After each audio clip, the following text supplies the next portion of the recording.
Peter? Is that why you're in Colorado? Have you got a big bunker there? I am above the blast zone if Denver gets hit, but I'm actually an optimist. I just don't play one on TV. So when do you play one?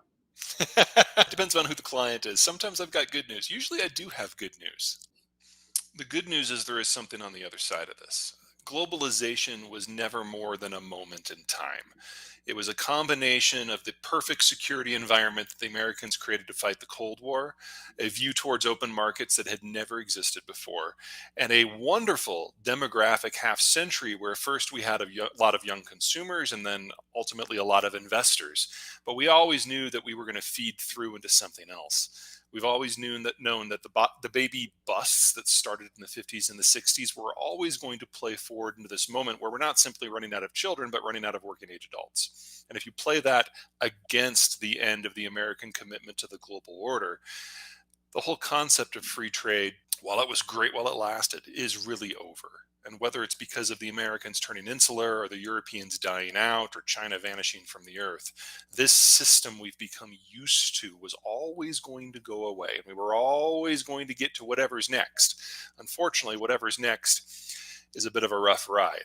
We will emerge on the other side of this with a newer, more stable manufacturing, agriculture, and energy system. But getting from here to there, yeah, that's the devil is in the details. I'm sure you tell all the girls that, Peter, about being a rough rider. Well, I wouldn't call demography destiny, but I would call it destiny adjacent. There's only so much you can do if you don't have any workers.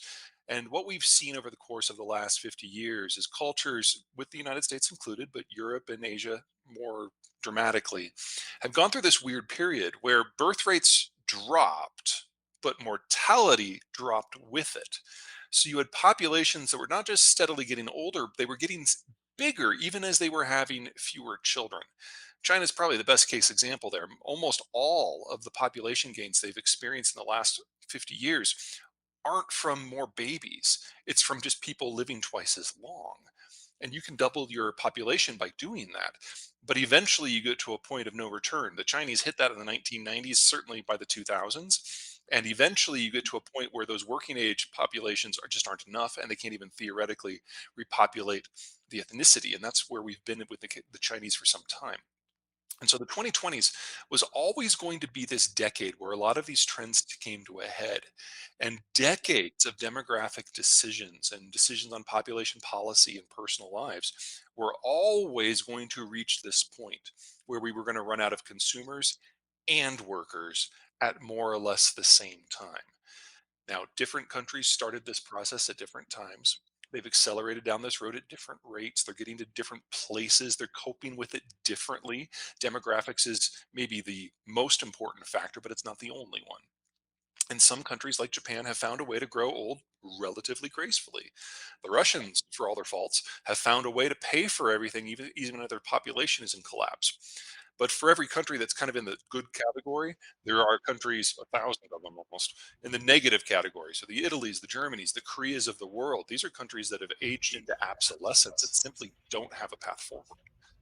Geography and demography are the two things that inform everything that I do. And you're absolutely right, geography doesn't change. Now, our interactions with geography can evolve when we have a new technological suite that comes along. So, probably the best example is Britain. Britain was an island. And so when the Deepwater Revolution happened in the 1500s, they were the natural beneficiary and they did go on to rule most of the world. And they used the income from that to generate the Industrial Revolution, which at first was great because they were the only ones with the technologies. But just like deep water navigation technologies migrated from Portugal and Spain to Britain, a place that could use them better, the same thing happened with the industrial technologies. And that explains in large part why Germany had never succeeded as a unified power before, but all of a sudden could. And then all of a sudden tried to swallow Europe. But it wasn't done migrating there. It migrated to another geography that could make better use of both deep water and industrial techs, and that's the United States. And so this multi-generational pattern through history of technology favoring one geography and then kind of turning its back and favoring a different one, this is in many ways the story of the human condition. And what has changed in the last century is industrialization changed the way that we live. And so we moved off of the farms and into the towns. And when you do that, you have fewer kids. So that introduces demography into the mix as well. And so we're seeing our first real demographic turning. At the same time, we're seeing the industrial maturing process reaching a point where industrial technologies are now only possible under a globalized system where you can access all the raw materials. So we get to see two unprecedented trends break more or less at the same time this decade. It'd be useful to have something that would complement our manufacturing base, and Mexico is the best option by far, not just because of proximity. The geographic structure of Mexico is a lot different from the United States because, to be perfectly blunt, in most of the United States, it's rains. So if you have rains, you have farms. You have farms, you have small towns. You have small towns, you have large towns. You have large towns, you have cities with suburbs. You get this gradient of population. And then the population centers, those dense urban cores, draw upon the entire hinterland. You don't have that in northern Mexico. Northern Mexico is highland desert. So you have some isolated cities that basically rule themselves, that are not heavily connected into the rest of Mexico. And from an American point of view, if you're looking for a manufacturing partner, this is perfect because you get a family or a series of families who rule each city, and you just go down there, you cut a few handshake deals, you leave with a hangover, maybe a godchild, and you're in business. Now, you can't do that forever. Northern Mexico is only 35 million people versus over a billion in China. So it's not like everyone can go to Mexico, but you have a younger population demographic that is more sustainable than anything in the advanced world and anything in the advanced developing world. It's a healthier demography than, say, Brazil or India. And you've got a population that is already relatively educated, even by American standards. So you can look, if you're willing to like step back from the ethnic question, and you can look at comparative economies around the world right now. And the Mexicans have a larger workforce that is better trained, that is working with higher quality industrial plant and does more value add than all of Central Europe combined. This is exactly what you want in a partner. One of the reasons why the United States, compared to a lot of the developing world, has a stronger democratic tradition isn't simply because of age. It's because of that same basic fact that it rains. And if you've got a community that's based in agriculture and then migrates into small towns and from there to larger towns, you've got multiple tiers of power, none of which can veto or prevent actions from the others. And it forces us to get along to a certain degree. Now, clearly, that has not been on display in the last few years. But the whole concept of federalism is that not everyone can dominate everyone else. Mexico is a little bit more problematic. If you're in a place it's desert, you have a stunted political system just like you have a concentrated economic one. If you're in southern Mexico in the tropics, same thing for slightly different reasons. The only part of Mexico that kind of fits the American idea of what a country should look like is the center. Now, that is home to half the Mexican population and the political capital, but it's elevated almost a vertical mile above the seabed, I'm sorry, above sea level. And that means physical infrastructure is difficult. So, whereas in the United States, the land has been flat, the rivers are navigable, Mexico has none of that. It doesn't take a lot of capital for the United States to be successful. And there's not a lot that the government has to do to compensate for the geography because the geography is very favorable. But in Mexico, you have all these uplands, you have all these dry territories. And if you don't have a rail line, you can't make anything else work. And it's hard to build a rail line up a vertical mile. So Mexico has always been capital poor, which means that the capital is concentrated into relatively few hands and it makes democracy a lot more difficult. That's probably the primary reason why Mexico didn't even really give democracy an honest shake until about 25 years ago. They're new. Well, let me get my personal politics out of the way. I forecast what I see, not what I would like. And I think the United States has a wonderful opportunity right now to show the world who it really is and lead in a constructive manner and help remake the human condition in a positive way. I don't think that's going to happen. So, the United States, for economic and political reasons, is taking a break. Economically, we have indirectly or directly subsidized globalization for 75 years. We did that in order to get allies to fight the Cold War, and we're done. And politically, internally, the American political system every generation or two goes through a reshuffling when the factions that make up the two parties move around. Some fall from power, some become swing voters, some jump ship. This is the seventh time the United States has done this, and we have never gotten through it in less than a decade. And so we're in about year five, six right now. To think that we're going to have this all shaken out by the end of the Biden administration, I think is a little over optimistic. And as long as that is happening, it's difficult for the United States to even have a conversation with itself about what it wants out of the world. We know what we don't like. We don't like the idea of a regional superpower starting to threaten us. That's one of the reasons we're so anti Chinese at the moment. We don't like the idea of a problem that can't be solved with security issues. We like to use our military to solve our problems. Now, there's a number of reasons why that works. There's a number of reasons why it doesn't work, but it does shape the American response and how the United States is perceived in the world.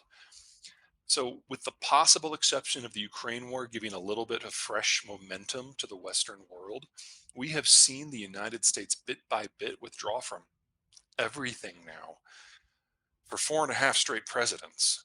This is not an aberration. This is a pattern. The only question is whether or not we get some sort of lasting agreement with the European allies in the aftermath of the Ukraine war, whatever that looks like. And I would argue that it's far too soon to be able to predict that at the moment. Everything about Chinese success since World War II has been because of an outside force. The Chinese lost World War II to the Japanese. Every major city fell, the entirety of the northern China plain fell. It was the United States removing the Japanese from the game that allowed China to be independent again. When Nixon went to visit Mao to turn the Chinese against the Soviets, the price was entrance into the American led globalized economic order. So the Chinese signed up basically to be on the American side versus the Soviets. And that did very well for them with the tech transfer that came of it, and especially the market access, both in terms of being able to get the raw commodities in and then getting the manufactured goods out. That is the Chinese economic success story. But there's another side to that. When every country globalized and industrialized and urbanized, because the three go together, they moved off the farm and into those condos, and China did it faster than anyone else. And we see that 40 years of breakneck urbanization as the normal for China. The idea that this is replicable forever, that this is just how China is, this growth rate is their normal, and it's not. That was 200 years of industrialization and urbanization crammed into a 40-year period. That is the China story. That is the China growth. And you can only urbanize once. And they've already done it now. So the degree to which the Chinese have tinkered with their statistics is, the stuff of legend. But we all know in the last 3 years that they've gone into outright fabrication to generate any growth whatsoever. We know that they're struggling with COVID because their COVID vaccine really doesn't work. And because the Chinese were successful at keeping COVID out of the general population until recently, no one in the population has natural immunity either. So if they were to open up, you'd be looking at mass deaths in a very short period of time. The solution, the only health policy that makes any sense in that environment is lockdowns. And in lockdowns, you can't participate in manufacturing supply chains. And even if you could, the demographic bomb is now so far advanced that there are more Chinese in their 50s than their 40s than their 30s than their 20s than their teens. And in that sort of environment, we're already seeing consumption collapse. We saw new car sales collapsing back in 2018, 2 years before COVID shut everything down, back when everyone was convinced that China was the oncoming superpower, and they've never recovered. That's for a rapidly advancing, developing economy. Car sales are like the number one or the number two measure that you watch to see how well they're doing, because that is how people think of their future, a big purchase going towards some sort of asset. They're not doing it at the same time they're not having kids. So the two big signals of national success are actually negative in China and have been for some time. And we're now getting bits and pieces out of the Chinese Census Bureau indicating that they probably overcounted their population by in excess of 100 million people, all who would have been born since one child was adopted, the majority of whom are women. So we're not looking at an inevitable rise here. We're looking at an inevitable collapse. With some of the decisions that are now being made in Beijing, it's suggesting to me that this is going to happen sooner rather than later. In this post-globalization age, no one's going to dominate. It's a kind of Hobbesian war of all against all, chaos. Well, even if the United States decided to not build another weapon system, it still has 11 supercarriers. And one supercarrier is enough to take out the Air Force of all but like three countries in the world. So I'm not worried about the United States losing its punch. And there's a lot of things that are past the drawing board that are going to be deployed this decade. So the United States will retain the ability to reach out and touch someone uh, at a whim whenever it wants to. That doesn't mean that the United States is going to be using its military power to patrol the global system, especially not the global oceans, to ensure commerce, because we don't have that kind of navy anymore. For that, you need destroyers, hundreds of them. We only have 70, and half of them are dedicated to protecting the carriers. So even if we wanted to, we can't. So I expect we will see a regional breakdown, a series of regional major powers that rise up, whether out of opportunity or desperation, to dominate their own neighborhoods. The United States obviously is going to be the big man in the Western Hemisphere writ large, but you should watch out for Argentina, because in a world that is in the dark and doesn't have enough food, Argentina has more than enough stuff to fill bellies and keep the lights on in a number of countries. That'll give it power that it's never had before. Japan's a country that's figured out how to manage its demographic decline, and they've already signed on for a long term partnership with the United States. So that's already the world's two most powerful navies that, for the most part, are operating hand in glove. I can see Turkey dominating parts of the southeastern Europe as well as the Caucasus and the Middle East. I can see France taking a big chunk of Western Europe and North Africa into kind of a neo imperial system. Everyone's going to trade on its own strengths. One of the key things to remember about globalization is it allowed everyone to play. You didn't have to have a military. You didn't have to have oil. You didn't have to have food. You could produce and export whatever you wanted and import everything else. Singapore's an interesting one. I can see Southeast Asia writ large doing pretty well. And Singapore serves as not just an entrepot, but an ultra high end financing and manufacturing center. And if you break down the Chinese system, a lot of that manufacturing is just going to die, but not all of it. Some of it's going to relocate. And Southeast Asia is perfect. You've got a technocratic Singapore, you've got a middle tier countries like Malaysia and Thailand, you've got lower wage issues like Myanmar and Vietnam and Indonesia. It's kind of its own mini globalized system with Singapore at the very top. I can see that working very well for them. They have to figure out a couple of security issues, and they'll probably reach out to the Japanese for that, but I can see that working pretty well. There's two sides to maritime shipping and supply chains. The first is on the front end. If you don't have the iron ore, you cannot have the steel, which means you cannot have the girders and you cannot have the cars. Same for bauxite, same for lithium, same for rare earths. You have to have the base materials or you can't play. On the back end, it's all about the value added. First, the intermediate products and ultimately the finished products. And if we're moving into a world where the United States will not be guaranteeing maritime security, where the United States cannot guarantee maritime security, if it floats, it has value because there's no point in shipping something no one wants. So it's either going to be the raw commodities that allow you to enjoy the industrial age, or it's going to be the finished products which allow you to enjoy the industrial age. All those little things in the middle, those intermediate products, a lot of those are probably going to go away because there won't be sufficient security. And in that sort of environment, if you see a ship ruining its day, will probably make yours. When we think of globalization, we primarily think of manufactured goods, or if we're reaching a little bit, maybe energy politics, but food's more important than the two of those put together.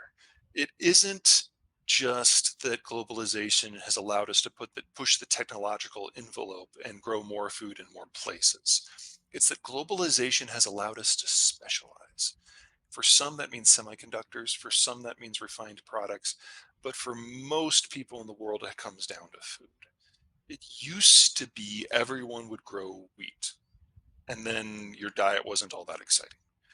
But globalization enabled us to grow whatever crop on our plot of land made the most sense from an economic point of view rather than a food security issue point of view.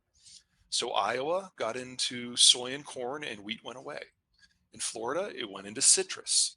In Germany, it went into a lot of high value added products, and the wheat went to the margins. We now only grow wheat in places that only wheat will grow. And in the industrialized age, when you have fertilizers and irrigation, that is way out on the margins. We're talking here Montana, eastern Kansas, Kazakhstan, places where you couldn't grow really anything in the pre industrial age, all of a sudden now dominate the wheat markets. Now run that all in reverse. The industrial inputs that allow global agriculture to work don't just magically happen. They are part of supply chains themselves, whether it's fertilizers or pesticides or farm equipment. And if you break down the input streams, break down those industrial inputs that allow modern agriculture to happen at the margins, that is global wheat. So what we're seeing here with the Ukraine war is the early breakdown of not just wheat in the former Soviet world, but wheat in large portions of the world where those various inputs are not local. Now, that's a different picture everywhere. For example, Australia doesn't make a lot of farm equipment, doesn't make a lot of their own fertilizer. In fact, they import all the phosphate and all the potash that they use. And if you break down the global input streams, Australia goes from being one of the largest exporters in the world to perhaps, if things don't fall just right, maybe even a mild net importer. And this is for one of the countries that allows the rest of the population of the world to exist. Brazil's in a very similar situation. Remember that most of our wheat is grown at the margins and only with industrial inputs. Well, climate change will be felt first and most dramatically at those margins. So the system that has allowed us to keep 8 billion people alive, that itself is in danger. As to what that means, it's not so much that I'm an optimist or a pessimist. I'm just not convinced that I know what's going on. Predicting what's going on down to the country and especially the zip code level is devilishly hard. The best example I can give you is 2021 in the summer in the United States when Portland, cool, rainy, grungy Portland became hotter for almost 3 weeks than Las Vegas has ever been. No one predicted that. No one saw that coming. To think that we have that level of math to be able to predict is difficult. There are a few bright spots, depends upon where you are. As a rule, we're seeing more heating in the poles than in the equator, which suggests that we're going to see stronger currents of wind going from the equator to the poles. That suggests we get a lot of moisture transfer from the equator to the temperate zones, assuming you have a tropical body of water between you and the equator. So if you are in places like the American Midwest, this is great. You're talking about slightly warmer night temperatures, fewer frost nights, and more moisture. That's like the perfect combination for greater crops, and we're seeing that.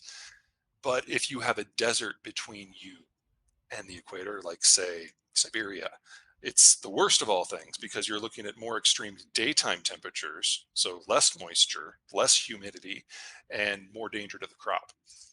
Everything is moving, and I feel like we've got a decent bit of a grip on this, but not to the degree that we can really shape policy locally. All we can really do is look at what's vulnerable and see if it's going to become more or less. And considering that a lot of the places that are vulnerable are also breadbaskets, that's a problem. I don't think it's irrelevant, but something to keep in mind is that as you move into retirement, you change the way you invest and you liquidate all your stocks and your bonds and anything that might go into venture capital. And you just go into really static T bills and cash. And then you just whittle away at that until you die. Well, the baby boomers are the largest generation we have ever had, largest workforce we've ever had, and they're all retiring right now. In fact, on average, they'll have retired by the end of this year, and they will have all retired by the end of the 2020s. That capital is what drives tech development, whether it's hiring all the kids who do the work, hiring the coders, doing the operationalization, building the AI systems, building the assembly lines, keeping them updated. That all takes money. And we're losing the money on a global basis. So the pace of technological change we become used to is coming to not to a halt, but certainly is moving back to a mere fraction of what we're used to. Now, for the United States, where the demographic is relatively positive, we only have to wait for the millennials to be the dominant investor group, and that will happen some point in the 2040s. And then we'll be back in a richer capital environment, and we can pick this up where we left off. But for everyone else, it's different. See, we've got this weird thing in the United States because there's so much elbow room, the boomers had kids. So if you look at a demographic for the United States, it widens to the baby boomers, it narrows to Gen X, it widens out to the millennials, and then narrows again for the Zoomers. For everyone else, it widens for the boomers, shrinks for Gen X, shrinks for the millennials, and shrinks even further for the Zoomers. So for the United States, there is a light at the end of the tunnel, and it is not a train. But it's difficult to see tech being a globally significant sector 10 years from now when there's only one country that can play. Peter, are we moving somewhere where we've never been before? Or are there historical analogies? The more I listen to you, the more it seems as if the 2020s is going to be a lot more like the 19th century than most of the 20th century. In some ways, we're returning to a multipolar world, a world of disorder, a world not dominated by progress. Are there periods of history that people might study to make sense of the future? Uh, yes and no. Let's start with the no, because in many ways, this is truly unique. The industrialization, urbanization, globalization pulse changed our demographic structure. It allowed us to interact in ways we hadn't before, all at the same time. And it takes 70 years for you to reap what you sow from a demographic transition. We're now at that end of that process. We now have to go in the other direction and undo it all as these populations get older, move into mass retirement and die off, and then we see what emerges on the other side. We're not going to be able to find an economic structure that really fits that until it's formed, and then it'll still take us 20 to 30 years. So you're talking past the 2050s before we even get to the point that we can make an honest go of this. That's never happened before. I mean, maybe when these new technologies like industrialization have popped in, the chaos of the early adoption, that's probably the closest. And so you can look back to the 1840s to 1920s being the greatest examples. And if you know your history, especially in Europe, that was a rough time. If you want to talk environmental disruption, that gets a lot darker, a lot faster. We've got two or three good examples that have happened recent enough in history that we can look back and see what happens. Not that we were dealing with the precise set of global environmental changes that we're now. That's not what I'm saying. But just to see that if you do introduce change in the climatic system, the impact that it has on human society. So the most recent one we had was in the 1800s when the world dropped by a few degrees because of volcanic activity. We had snow in Massachusetts in July. We had Mary Shelley pounding out Frankenstein because it was the brightest, sunniest topic in the room. And we had 3 years basically without summer and faced famine in places like Scotland and the upper parts of the United States and in Japan and Korea. If you want to go back to a little bit darker time, we've had a number of civilizational collapses. The earliest one that we have decent ish records for is called the Late Bronze Age collapse. And then we've had a more recent ones here and there. But in a situation where you change the weather for more than a year, you change agriculture. And if you do that, not everybody wins and not everybody walks away at the end of it. And we're going to see some of that in the next 20 years. When it comes to Biden, he's taken advantage of the fact that the US political system is going through that once every generation or two flux. And one of the things that we are seeing, whether on the right or the left, is everyone is really loud right now because everyone wants their faction to be the litmus test for loyalty for whatever the new political alignments are. So, whether it's a Roe v. Wade issue or a populism versus globalism issue, everyone now has the need for volume. And it's going to work for some of them. Will it work for Bannon? I have no idea. I don't think we're far enough in the process for me to have a good grip on that. All I can tell you is that whenever the United States goes through this process, the parties that emerge on the other side are broadly unrecognizable compared to what we have going in. We're not there yet. And that makes me think that folks like Bannon are probably just flashes in the pan. The last time we went through this transition, it was the 1930s. We had the Great Depression, we had World War II. On the front end, African Americans to a person were Republicans, and all big business owners were Democrats. So to think that we understand what this is going to look like, I don't think is a very good read of our history. We make this up as we go, and we're loud about it. Are you reading anything else these days? in addition to your stuff? Honestly, Oceans of Grain is actually on my list right Oh, now. I haven't wow. gotten to it yet. Whole And world, right? yeah, exactly. We're seeing the breakdown of global agriculture. So taking a step back so we can evaluate a step forward just seemed logical to me. I realize this is not a geopolitical book in the traditional sense, but if you haven't read World War Z by Max Brooks, not the movie. The movie was trash. The book is the best geopolitical analysis I have seen of the human condition ever. It just has zombies in it, but the zombies are not the star of the show. We are.